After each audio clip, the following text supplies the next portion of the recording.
So one of the things is critical thinking. So this is determining what reasonably can be believed and then using information to reach a thoughtful conclusion. So critical thinking is a really critical or important practice in the field of political science, the field of government.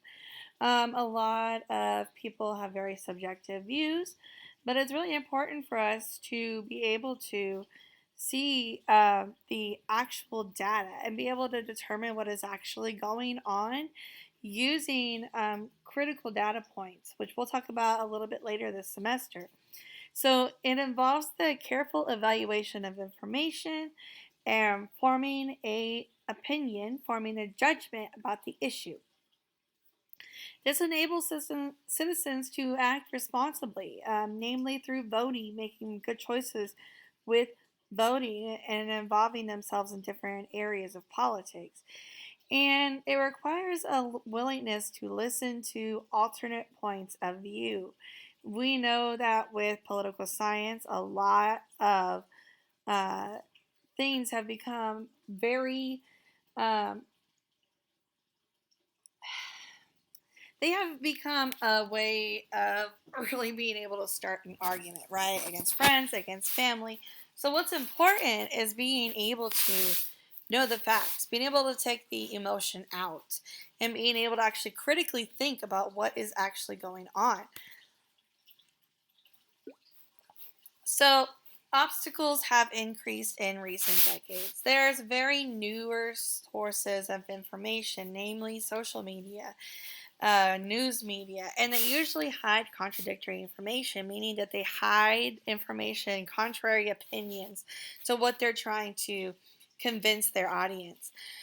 Political leaders often do the same thing. They really depend on, a lot of them at least, generally, depend on the public not really understanding how a political system actually works. That's why one of these classes is very important to have under your belt.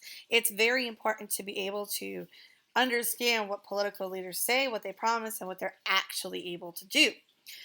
Um, so, also with political science, the field of government, it is very emotion based for some people. So, because of that, we can hold on to false beliefs. We engage in cognitive laziness, meaning that we uh, tend to pay attention to news stories, to social media posts, that sort of thing that really um, they help us to justify what we believe instead of actually trying to find the alternate belief and forming a more neutral opinion. So, political science in itself is the systematic study of government. It's a descriptive, it's analytical, it increases your ability to think critically. It's supposed to be objective, meaning based on pure facts and statistics, taking the emotion out of it, which we know with political parties, they really depend on that emotional tie to people and their government. So, one of the main important points here is that you should really try to stay objective and try to find the middle ground. Try to see what's actually going on versus what is being told to you. We have a lot of analytical tools at our disposal, places where you can find reliable information or at least processes of being able to find reliable information. We'll get into this a little bit more when we talk about media outlets. Um, we have systematic generalizations about major tendencies in American politics. This can be a weakness or a strength.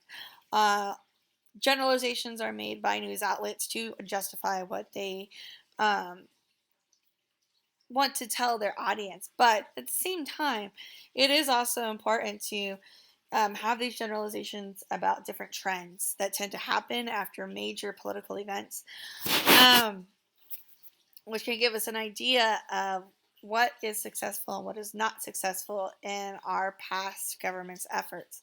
So, we also have terms and concepts that will precisely describe key aspects of the field of political science, which we'll get a little bit more into as we are going through the semester. So, we also have political culture. This is a widely shared, deep seated belief of a country's people about the politics. So this is derived from the country's traditions. The US is very unique when it comes to our political culture. We come from a very patriotic background, meaning that people usually within our history have been very proud of being American and proud of the ideals like liberty and equality that we have within our government system. Of course, we don't really, we have not met these goals. We are trying to, right? And we've made huge strides. We still have a lot of room to grow, but it is within this culture that is very American in these ideals. Um, and Americans' core ideals are rooted in the European heritage of the first white settlers.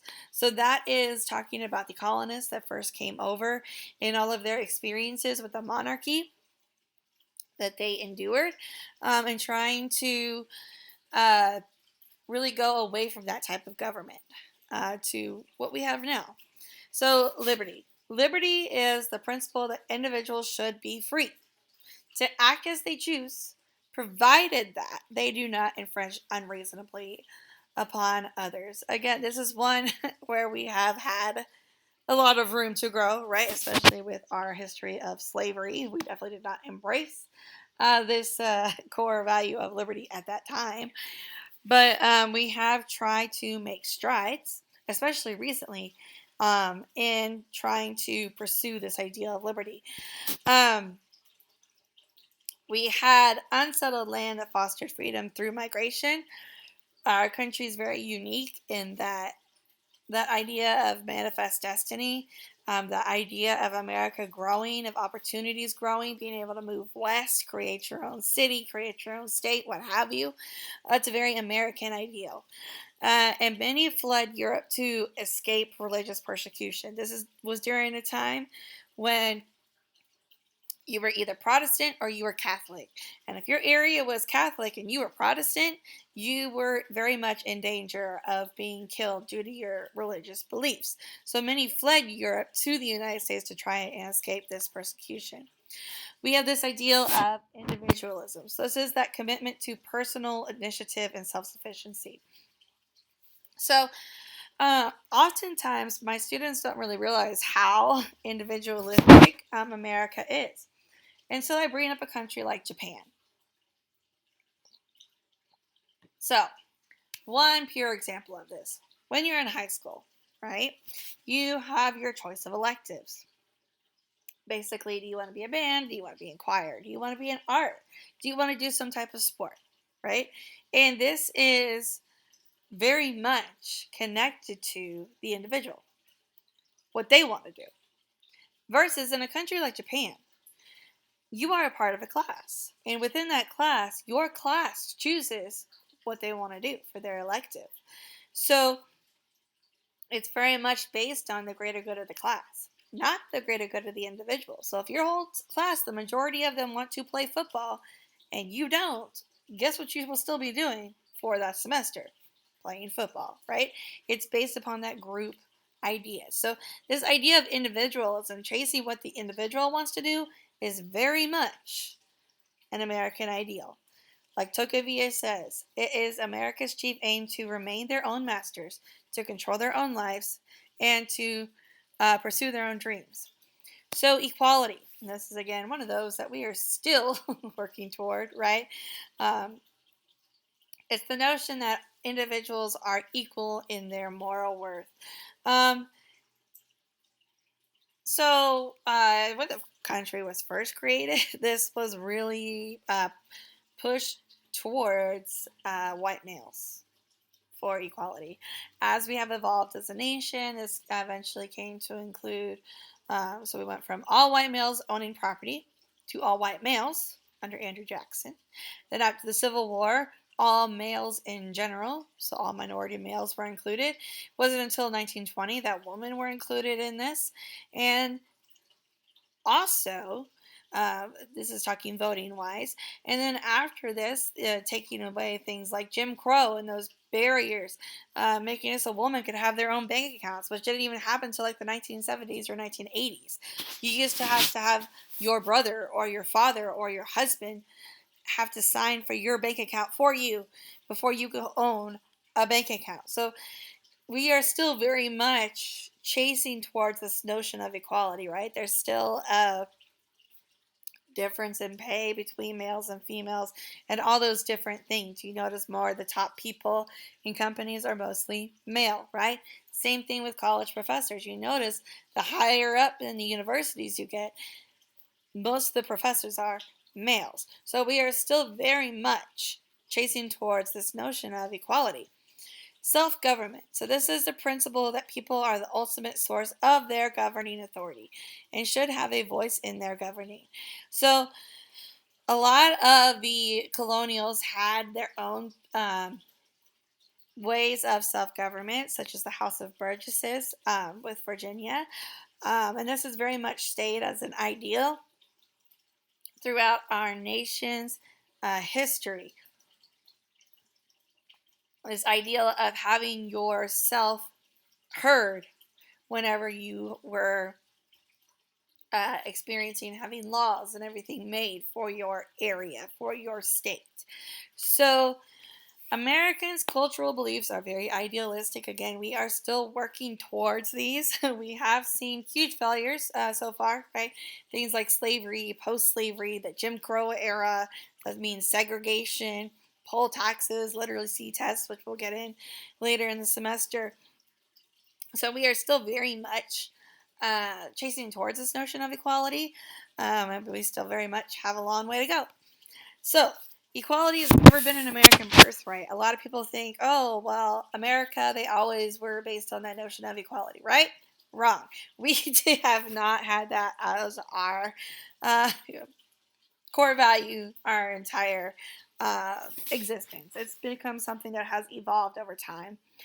And our struggle to build an equal society is still ongoing. We've still seen efforts of abolition and suffrage in the early 1900s, right? Abolition, late 1800s, suffrage in the early 1900s with women, equal treatment of minorities, which we really didn't even see major steps being made until 1970s, 1980s.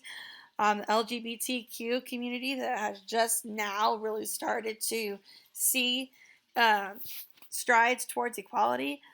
We have huge differences in public education that we'll get into later in the semester. Huge differences in higher education per area, per state, even nationally, internationally. So, as you can see here, the states really differ within that notion of being able to get a college education. As you can see, the southern states, especially over here, right over here, we are really seeing, oh, especially right here, there's only around 25% to less than 30% who have a college degree. Of course, there's a lot of factors that go into this, right? Cost, tuition cost, living cost, all those different things. And you can see in places like up in the Northeast, places over on the West, right, in California, they have a lot more people with college degrees. So it really does show how different our country is within the opportunities to even be able to get higher education, being able to chase toward that ideal of being able to make yourself a better life, right? So politics. Politics is the means by which society settles its conflicts, allocates the resulting benefits and costs to each different issue at hand. Things like immigration, things like choosing the president, things like the issue of the electoral college, if it really benefits or if it's actually costing Americans in their voice, things like that. Power is the ability of persons or groups or institutions to influence their political developments. This changes on scale, locally, all the way up to nationally. And we'll really get into that when we get into federalism. There's this notion of an authoritarian government. When I teach my students the word authoritarian, I always want you to think of Adolf. A, authoritarian. A, Adolf. Adolf Hitler. He was an authoritarian government official.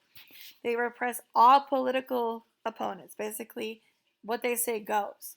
And the United States operates on a different standard based on democracy, is a representative democracy, constitutionalism, which limits what the government can do, and a free market, meaning that the government mostly keeps a hands off approach to our market.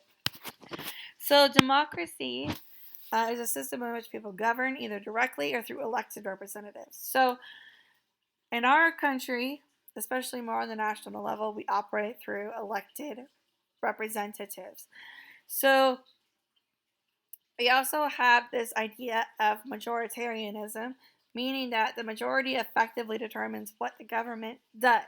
Okay, we see this with the popular vote for presidential elections, how states go with whatever the popular vote wins, either Democratic or Republican, right, for their state.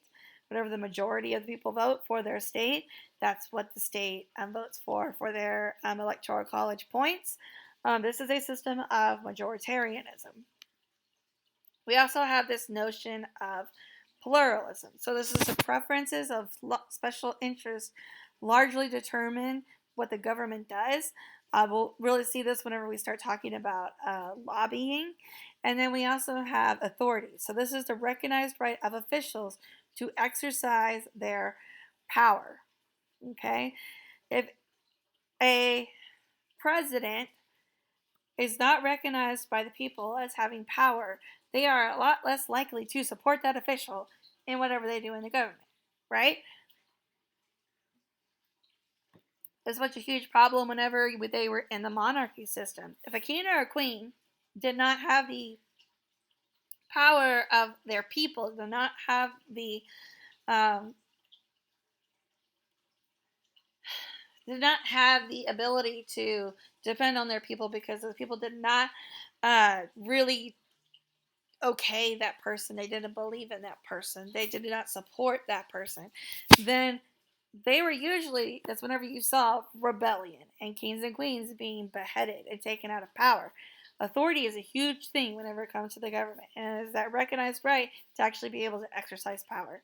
Okay, so authoritarian governments, they repress opposition through intimidation tactics, mostly through violence, that sort of thing. The restriction of rights. You'll notice in countries like China and North Korea, where we're still seeing a really authoritarian governments. The citizens are very limited to what they can access, even on the internet. And imprisonment. Basically, if you do anything against the government, you are in danger of being imprisoned and or killed, right? And or physical abuse through torture. Okay? So the writers of the US Constitution devised an elaborate system of checks and balances, and they put it in a Bill of Rights. So constitutionalism, this is the idea that there are lawful restrictions on a government's power. The Constitution carefully outlines what each branch of the government can do and what those officials can do. There has been room for interpretation, which we'll talk about within this class, especially under the Marshall Court, in which they really decided what the Constitution meant by certain things, what the officials could do. There's also legal actions. This is the use of the courts as a means of asserting rights and interests. Usually the courts are a way for laws and or Congress and or the president, etc., to be monitored to make sure they are actually following the Constitution. So we have a free market system. So basically that means that we operate mainly on private transactions. This is where we have some government intervention through regulatory, such as when if you've studied the Gilded Age, the Progressive Era, when there was all those trusts and the government broke up those monopolies, broke up those trusts. There's some government regulation, some taxing on the businesses, but by and large, our businesses are free to run as they would like. Our corporate power, there's an influence businesses have on public policy. This usually runs through lobbying. And then there is still a huge influence on those who have a lot of money, the high class, the still running American aristocracy, right? So I have a table right here which you can review, which helps you to review these concepts that we just talked about. And who governs? Okay, so last slide for chapter 1. So, the defining characteristic of American politics is the widespread sharing of power. It's spread by the people, it's shared by each branch of government, different officials within those branches, and few nations have as many competing interests and institutions. We have very much built-in system of checks and balances, very much built-in sense of federalism, very much built-in ways for our people to be able to influence what is going on. Okay, so that's chapter 1, and I will soon post chapter 2 for you. And please let me know if you have any questions, and I hope you have a great day.